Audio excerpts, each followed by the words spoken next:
Welcome to another episode of the Innovation Front on Business Front TV, where African creativity and business acumen take the spotlight. Each week, we bring you stories from the edge of innovation, where bold ideas meet real-world impact, from startups reshaping entire industries to inventors reimagining everyday life. This is where Africa's future takes center stage.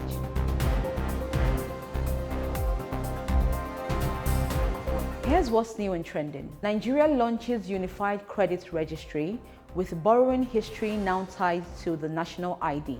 Lagos launches a QR-coded digital house numbering system to boost tax revenue and smart services. South Africa launches 2 new online platforms to support local businesses and products. The Nigerian government has unveiled a new Unified National Credit Registry that links every citizen's borrowing history directly to their National Identification Number, or NIN. Announced on June 20, the system, developed by the Nigerian Consumer Credit Corporation in partnership with the Central Bank and credit bureaus, aims to expand access to consumer loans while curbing rampant defaults and identity fraud. Under the rollout, all banks, fintechs, and buy now, pay later providers must upload loan records to a central database beginning next quarter.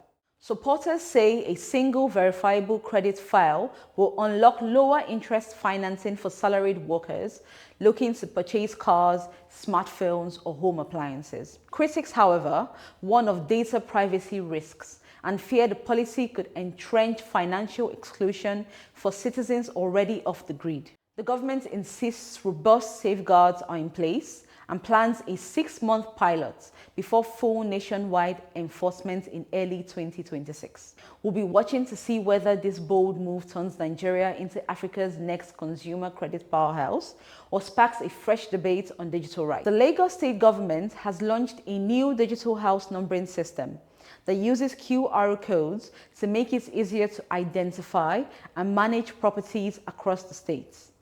The project is called the Lagos Identifier Project, and it's part of a bigger plan to turn Lagos into a smarter and more organized city. Instead of just having a street name and house number, each building will now get a special plate that includes a QR code. When the code is scanned with a phone or a device, it shows important information about the property, like who owns it, what type of building it is, and its exact location. This system will help improve many government services. For example, it will make it easier for emergency teams to find houses quickly, help delivery companies with directions, and help the government track taxes and reduce fraud. The project is starting with a pilot in 2 areas, Ikeja and Itiosa. In Ikeja alone, over 23,000 properties are expected to receive the digital plate starting July 1st. After this test phase, the government plans to expand the system to all 57 local government and development areas across Lagos. The project also creates jobs for young people through a community program called Ibile. These trained workers go door to door, collecting property information to make sure the system is accurate. Lagos officials say this is a big step toward making the city more efficient, transparent, and better connected. South Africa is stepping into the e-commerce space with 2 new platforms launching July 1st. Shop Proudly SA for everyday shoppers and the Market Access platform for businesses. The goal is to support local products, small businesses, and job creation.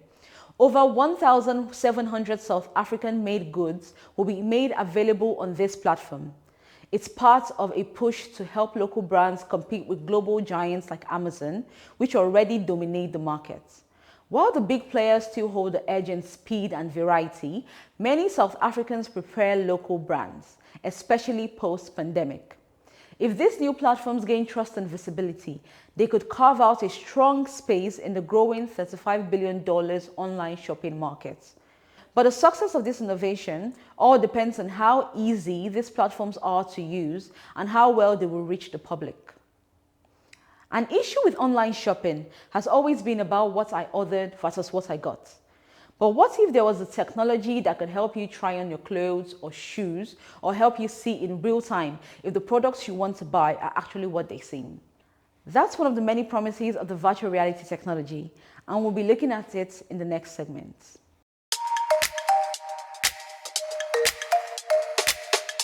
Virtual reality in Africa is still growing, but it's already showing real promise.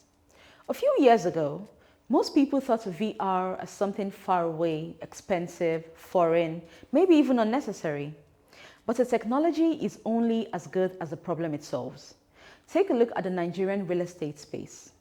Interested buyers and renters would have to either visit a site or get shabby pictures to even get a glimpse of the property they are buying into. But most startups are developing solutions to solve this problem. Right here in Nigeria, there are companies like 360 Human and MandatesVR working on virtual tours for real estate and travel. Imagine being able to walk through a house or hotel room without ever leaving your couch. These tools are helping businesses attract more customers and close deals faster. More people across the continent are starting to use VR for many other things that actually matter: education, healthcare, tourism, and storytelling. This year alone, experts say Africa's VR and AR market could bring in about 460 million US dollars, and in just a few years, that number could rise to over 600 million. It's not just hype, there's real interest here and real growth. There are creative hubs popping up in different cities. In Lagos, there's Imisi 3D, where people come to learn how to create virtual worlds. In Nairobi, Black Rhino VR makes films that focus on social issues and real African experiences. In Cape Town, Electric South supports artists from all over Africa who want to work in immersive storytelling. These places are helping to build a real community of African VR creators, despite challenges of expensive internet data in many African countries and the scarcity of VR experiences that truly reflect African cultures and needs. Also, funding can be hard to find. A lot of people still don't understand the value of VR, and if they've never tried it, it's kind of hard to explain. But while Africa's VR space is still small, it's full of energy, creativity, and ambition. It's growing fast, and the people driving it are not just following global trends. They're creating their own path, telling their own stories, and bringing their communities along with them. Joining me now is Jeffery Uzoka, co-founder of MandatesVR, a company that's carving out a space at the intersection of real estate, tourism, and virtual reality. In this conversation, we explore the business behind what they're building, how MandatesVR is using immersive technology to help property owners and managers market smarter, reach customers faster, and stay competitive in a digital-first world. We get into the challenges, the opportunities, and what it really takes to build a VR business on the continent. If you look at our real estate market in Africa, take Lagos, for example, 60 to 80% of, maybe 60 is even too low, to be conservative, probably 70% of all developments that are sold off plan. Off plan meaning before they are sold before the property development is completed, right? And about 70% of those properties are sold to Nigerians who are remote or outside the country, diaspora market. Many of them do not have the full concept or idea of what they are buying into, right? Not everybody understands what 20 square meters of an apartment or a house looks like. Virtual tours give you the full experience, an immersive experience into what you're actually buying. And besides selling properties, it's also very useful for rental apartments. I mean, you would see that on Nigerian Property Center or Property Pro, there are no virtuals. If you've ever rented a house in Lagos, you know that you have to visit multiple houses, and many of them you would not even walk into before you decide that you are not interested. So for simplicity's sake, what we're building is the virtual tour infrastructure for the real estate market in Africa. So, for those who may not understand, because you have said that you are building a virtual reality for real estate, right? But for those who may still want like an in-depth explainer of what your tool primarily does. Can you explain to us how it works exactly? Right now, if you wanted to buy into a real estate project in Nigeria, say Lagos, for example, you would practically, or you would expect to see 2D pictures, right? Some of them go further, like most of them go further now to give you 3D animations of what the eventual property would look like. So you see a lot of those 3D animation videos, but those videos don't necessarily give you an immersive experience of what you're going to buy into. Just a generic overview of what a property is. What virtual tours give you is a walkthrough of the apartment that you're buying or the house that you're buying. If you had VR goggles, you would feel like you are inside the house, right? But let's assume like not many people have VR goggles, right? But with a virtual tour, you can literally just walk around the house on your phone, right? And get an idea of the dimensions, how big the bedroom is, or what position the living room, where the door to each unit of the house is, right? So it's actually taking it a step further from the videos or pictures that people currently see, because at the end of the day, pictures only show you what they think you should see. But a lot of people might be more concerned about so many other things, and not everybody might understand a floor plan when you're looking at an unfinished house. That's very interesting. Can you explain to us how this business makes money? So I want to understand your revenue stream. How exactly do you earn from this product? Primarily B2B. Like we figure out that, in fact, our from our conversations with users so far, we realize that people who are most concerned about this are the sales and marketing department of real estate developers. So to answer your question, our primary customers are businesses, real estate developers, or real estate brokerage companies. We've also built APIs that can be integrated with listing platforms, so that off the back of our technology, they can make the VR tech available to their users who are agents. But we're primarily focused on real estate developers who are selling off plan to different end users, of course. When I say end users now, I mean buyers of real estate. So we make money from the renderings on their 3D models. I mean, if you have architectural drawings, then you technically would have 3D models before you do your 2D animations, right? So what we just do is take out 360 pictures or panoramas from those 3D models. That's what our platform does. And then convert those 360 panoramas into virtual tours that their own prospective buyers can then walk through to experience their properties. I'm glad that you brought up, you've used an example of Lagos, right? Because at every turn in Lagos, there's someone building a house or another. Yeah. So I want to understand the market size for this, right? So the VR space is estimated to reach about $460 million in Africa. But I want to understand the market size for this particular, because your product is quite niche. What people may understand with VR is primarily VR for gaming. They want to play a couple of games, they use virtual reality. But with this particular real estate solution, what's the market size for it? What traction are you seeing? I mean, even the market size you've stated for Africa is still might still be very debatable, because data or verifying or validating data in Africa is quite difficult, right? So we know that from the likes of Estate Intel and PwC that property sales in Nigeria alone is almost to the tune of almost maybe $3 billion every year.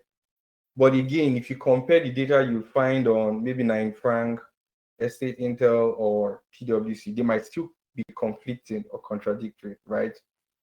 So if we say ballpark figure of $2 billion, it means that there is 60% of that are the people who we are targeting, because many of them buy from outside the country, right? So for VR, we're not necessarily focused on VR generally, because we do know that, say, for example, the education segment might be quite small right now in Africa. Not that there are no schools to use the product or trainings cannot happen on our platform, but it's just because we're not sure that the market can pay for it at the moment, right? But the opportunity we do see that is significant in our part of the world is real estate, because because it's a pain point for them to sell their products. The competition is high amongst real estate developers to sell to upwardly mobile Nigerians in diaspora, or generally Africans around the world. So that's where the real opportunity is right now. Okay, so I want to understand, you've said that there is a market in Nigerian African real estate in general, but what is how much traction have you seen since you launched?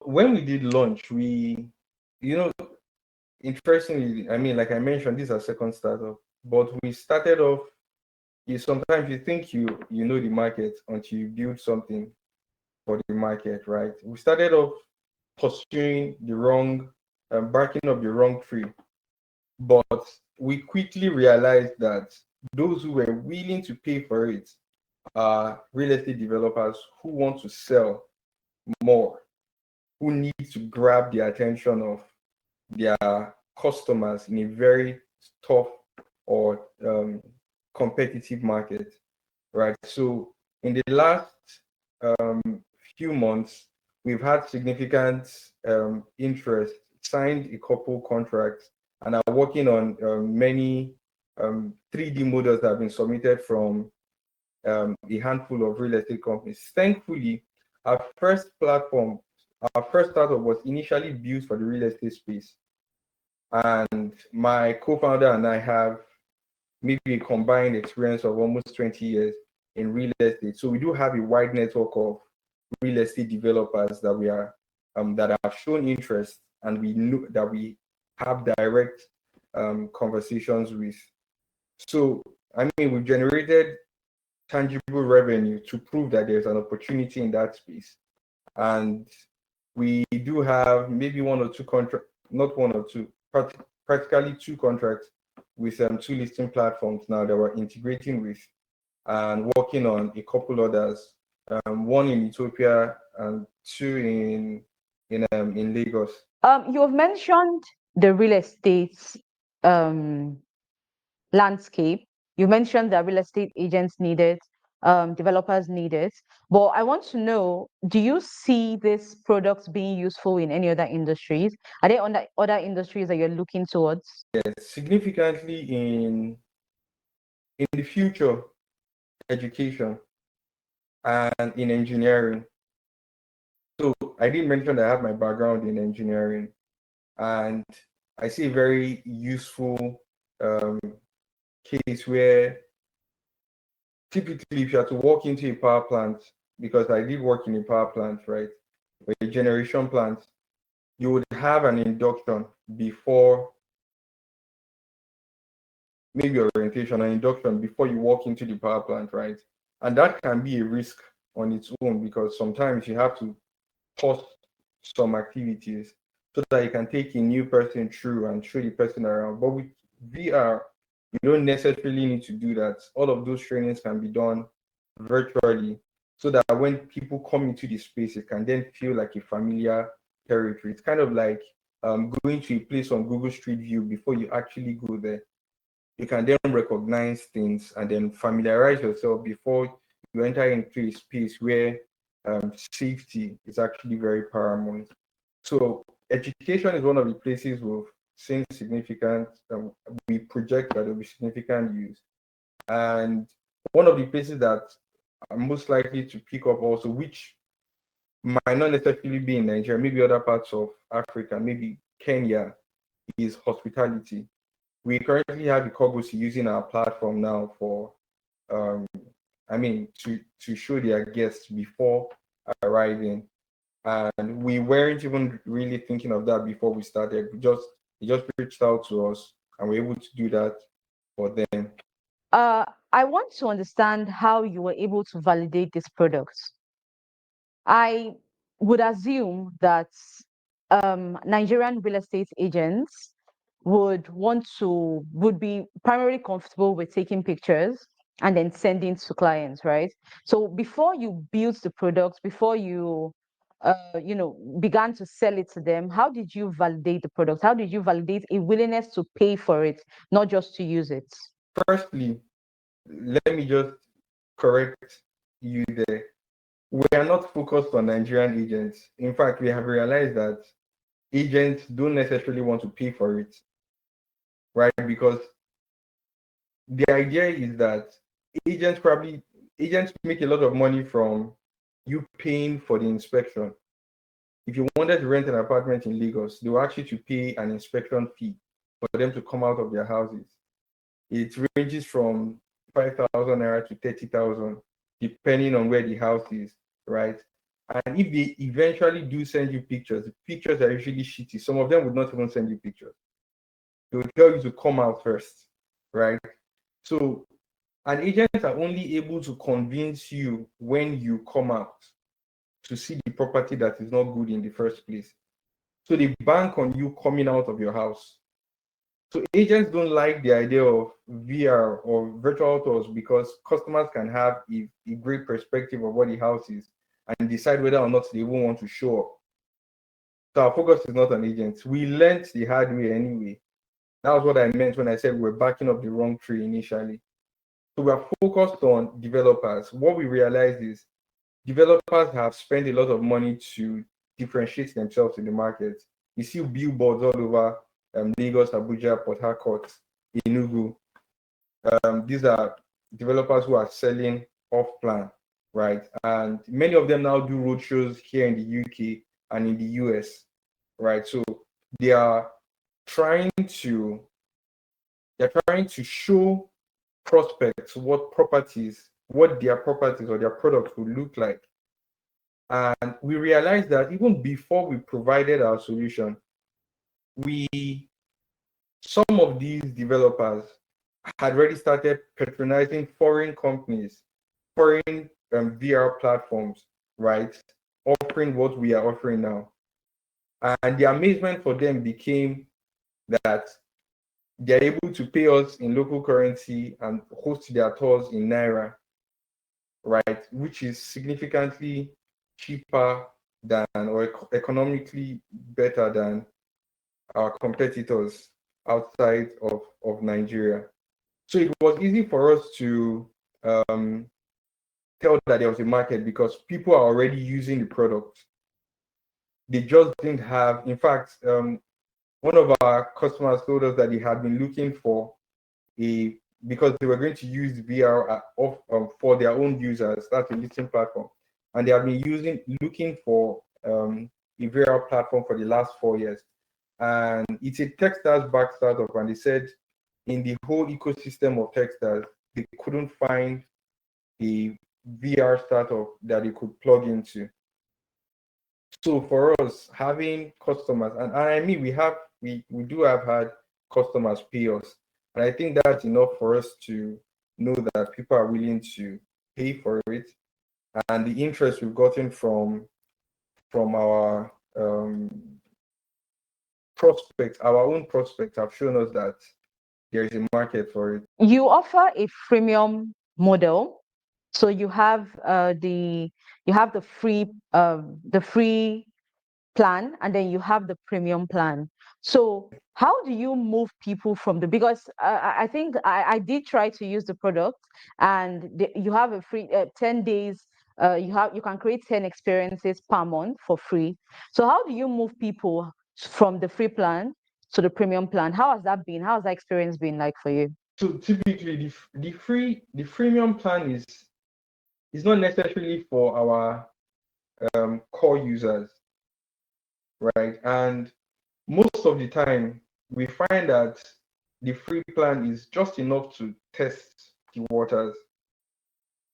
And a developer who ends up using the free plan to host is most likely to have paid already for the 3D renders, right? So assuming you were to sell a block of apartments and you wanted to do a virtual tour for just 2-bedroom apartments in the entire block, right? 10 scenes, now not 10 experiences, but 10 scenes will be enough to create one virtual tour, which is what you're calling an experience, right? So 10 scenes rather will build you one virtual tour, which is okay for that property. But many house always have more than one property. And a lot of times they start off a new project before they are done with the first one. So in the course of starting the first one, you already have the architectural drawings, the 3D model done, animations, and then if you're going to do virtual tours for that, you need another one. So you technically have to pay for the standard tier. The free plan will no longer be relevant or useful. So it's technically for only 1 year, depending on how many properties each developer has. And the average real estate developer will probably do 3 projects or start 3 projects within 2-3 years. I like that you have mentioned how you position yourself against competitors, right? Because there are a couple of competitors in the market who have been doing this before you, although a lot of them are international competitors. So you have mentioned that Nigerian developers would prefer your platform because they can pay in naira. But I'm wondering, around Africa, how do you position yourself? Because someone in Kenya, someone in Zimbabwe may not be primarily concerned with paying in naira. So how do you position yourself against those other platforms, some of which I would say are equally cost effective? But how do you position yourself against such platforms for other African countries that are not concerned with the local currency? I mean, it's not like you can't pay in dollars on our platform, right? You can. And while we have our eyes focused on Lagos, so sorry, while we have our eyes focused on Nigeria for now, we are hoping to branch out into other markets in Africa. For example, just being here doesn't mean that we haven't had discussions with other other platforms outside the country.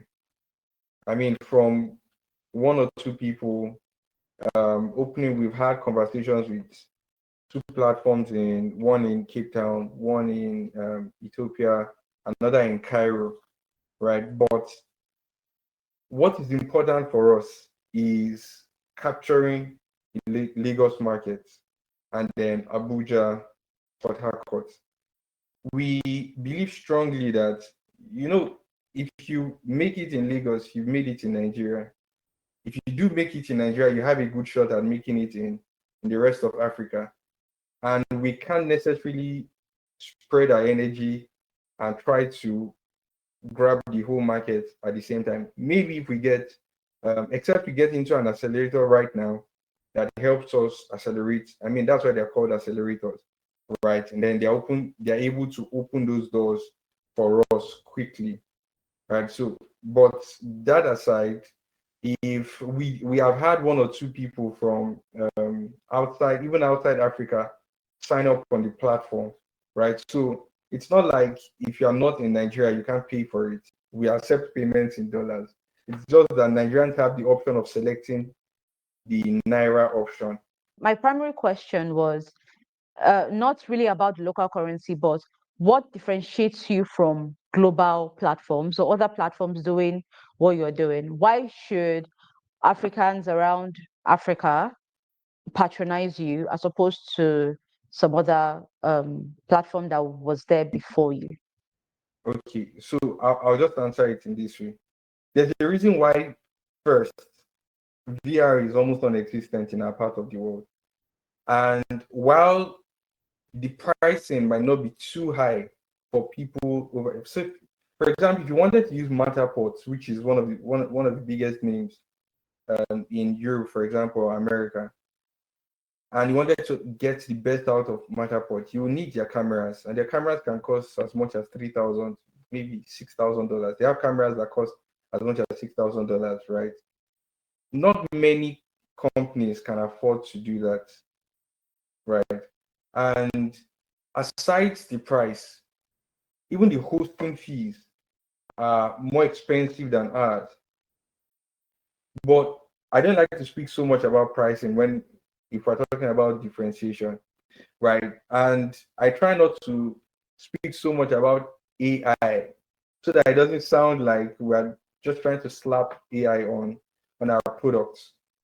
But what we have been doing is to try and use AI to achieve the same image quality or optimization that our competitors have, so that people do not need, or so that our users do not need to acquire heavy gears, expensive cameras to achieve at least similar results. And with off-plan projects, you do not even need that at all, right? All they need to do, and this is what many other platforms don't have, is upload that provide us with their 3D models, and we're able to create panoramas from that and stitch it on the platform into virtual tours. So there's absolutely no need for any expensive gear. A what do you call it now? A consumer 360 camera can do that. And we have built a prototype for video to virtual tours, right? We just haven't put it to market yet, but we have built a prototype for using your actual phone to just make a video, and then we convert that into, but of course it's AI guided, which can then be converted into virtual tours. All right, thank you very much, Jeffrey. I really do like what MandatesVR is doing, and I'm looking forward to it becoming one of the global companies that spring out of Africa. So thank you very much for taking the time to join us today. This has been a very insightful conversation.